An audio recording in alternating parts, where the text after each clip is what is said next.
Right now, WDVM News begins with your forecast first. And we're waking up on this Friday with those temperatures starting off in the low 70s, a bit of a mild start to our Friday. But what can we expect as we look ahead towards the weekend?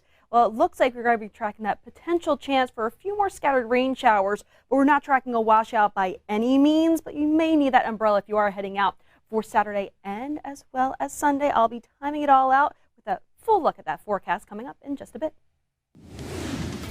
Breaking news, a Maryland town comes to grips with a mass shooting. The grim details coming up. Gas prices are rising higher in the nation and the DMV. What Virginia politicians are doing to address these price jumps. These stories and more coming up on this Friday, June 10th, 2022. Leading the way with stories that matter. WDVM, your local news leader at 5:30.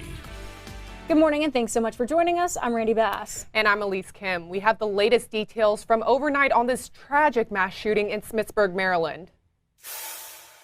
This shouldn't have happened here. It's devastating for our community, and it's going to take us a while to heal. We're going to have to come together as a community. We're going to pray for each other and help each other.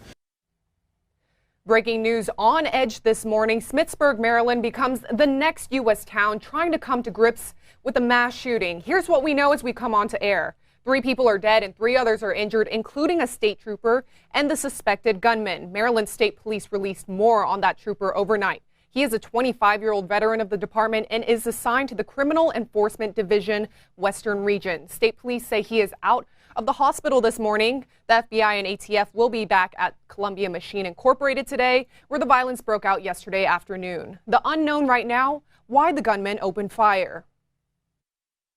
The suspect fled the scene prior to law enforcement's arrival.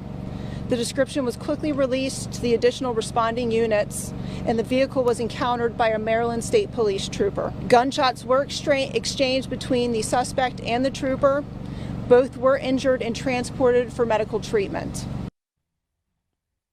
Maryland State Police tell WDVM they are choosing to not identify the gunman at this time. We can tell you he is a 23-year-old from West Virginia. He worked at the company. The victims, his co-workers. And the average price of gas nationwide is hitting $5 for the first time, if you can even believe that, Elise. Oh my goodness. According to Gas Buddy, the district is seeing average prices of about $5.16 a gallon. And Virginia is actually a bit lower at just above $4.80 per gallon. But let me tell you, I just got gas this week and it was around $5 for me. Oh yeah, $5.15 across the street from my place. Yeah, Capitol Bureau reporter Jackie DeFusco has more on what's causing the spike in the state. Well, some bad news for those of you with tight budgets. I spoke to one supply chain expert who tells me there's really no quick fix for this problem, but that won't stop politicians from trying. Today, an unwelcome milestone. According to Gas Buddy, prices at the pump now topping $5 per gallon on average nationwide. Personally, I don't see an immediate end in sight. Jeff Smith, a supply chain expert at Virginia Commonwealth University, says it's a complex problem with largely long-term solutions. You either have to have more localized supply so you can be more responsive, but we're not doing a lot of drilling in this country like we. And new this morning, after 3 years, Capitol Pride is making a comeback to the district. Yeah, this weekend the official parade will march for the first time since the beginning of the COVID-19 pandemic, among other weekend-long festivities. And on Saturday, there's a block party from noon to 10 o'clock, and the official parade will kick off at 3:30 p.m. and go until 7:30 in the evening. And on Sunday, there will be a Pride Festival and concert also from noon to 10.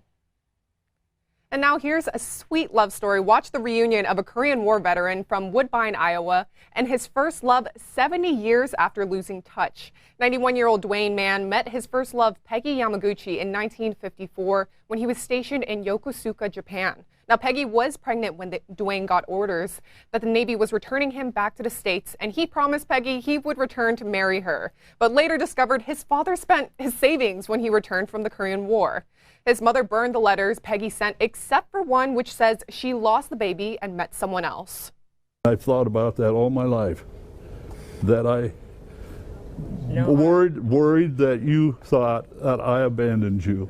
And I'm here to tell you that I didn't abandon you at all. I just couldn't find you. A very sweet story. Dwayne's lifelong journey finally came to an end in Escanaba, where he and Peggy were able to hug, kiss, and talk. The time is now 5:49. Coming up, students say enough is enough. How the nation's youth is fighting against gun violence this weekend. And what the Maryland governor is doing to help the state deal with COVID and future pandemics. We bring you all the latest details. And joining us right now this morning, meteorologist Jackie Layer gives us a check on that forecast. Please tell me the rain is letting up this weekend. Well, at least today will be quiet. It's tomorrow that we have to worry about just a little bit. Just make sure that you do have the umbrella on hand. I know a lot of people have outdoor plans. Do you have any outdoor plans, Elise? My outdoor plans consist of going to work. Yeah, so I'll be coming into work this weekend. Oh, no. Well, if you're heading into work, at least in the morning hours, you'll likely need the umbrella. By the afternoon, it should clear out. So just in time for anyone who's heading on in the afternoon, it should be okay.